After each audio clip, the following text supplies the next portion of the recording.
দেশের ৫৯ জেলার ১৩৯টি উপজেলায় একযোগে অনুষ্ঠিত হল ষষ্ঠ উপজেলা পরিষদ নির্বাচনের প্রথম ধাপ।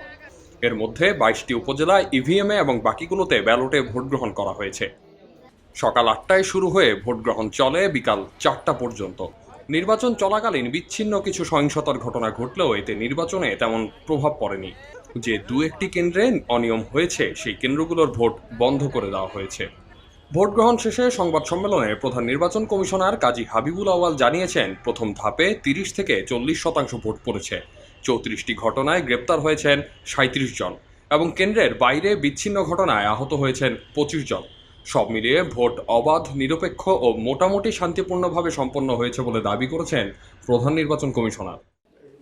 নির্বাচনী এলাকাগুলোতে খবরের কাগজের দায়িত্বরত প্রতিনিধিদের পাঠানো সংবাদের ভিত্তিতে সকালের দিকে ভোট কেন্দ্রগুলোতে ভোটার উপস্থিতি ছিল একেবারেই কম।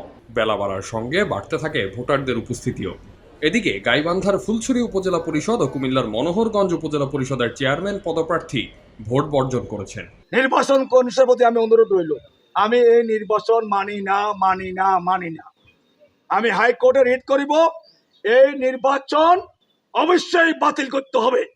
আমি এই মুহূর্তে আমার নির্বাচন আমি বর্জন করলাম। যারা এই ভোট কারচুপির সাথে জড়িত তাদের বিরুদ্ধে আইনগত ব্যবস্থা নেওয়ার জন্য মাননীয় প্রধানমন্ত্রী সহ এই সরকারের কাছে আমার বিনীত অনুরোধ, আমি তাদের কাছে বিচার প্রার্থী। ভোটার উপস্থিতি আরও বেশি হবে বলে আশা প্রকাশ করেছিলেন প্রধান নির্বাচন কমিশনার। তবে বর্ষা মৌসুম থাকায় সকালের দিকে বৃষ্টি ছিল এবং ধান কাটা নিয়ে ব্যস্ততার কারণে অনেকে ভোট দিতে আসেননি বলে মন্তব্য করেন সিইসি। এই ভোটে প্রতিদ্বন্দ্বিতা করেন ১৬৩৫ জন। তাদের মধ্যে চেয়ারম্যান পদে ৫৭০, ভাইস চেয়ারম্যান পদে ৬২৫ এবং নারী ভাইস চেয়ারম্যান পদে ৪৪০ জন। এর আগে একক প্রার্থী থাকায় চেয়ারম্যান পদে ৮, ভাইস চেয়ারম্যান ১০ এবং নারী ভাইস চেয়ারম্যান পদে ১০ জন, মোট ২৮ জন বিনা প্রতিদ্বন্দ্বিতায় বিজয়ী হয়েছেন।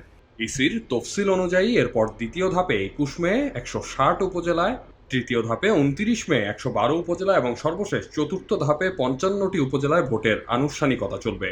আর ১৯টি উপজেলা পরিষদে নির্বাচনের এখনো সময় হয়নি। পরে সেসব উপজেলা সহ ৪ ধাপে যেসব উপজেলার ভোট নানা কারণে স্থগিত হবে সেসব উপজেলার নির্বাচন করা হবে।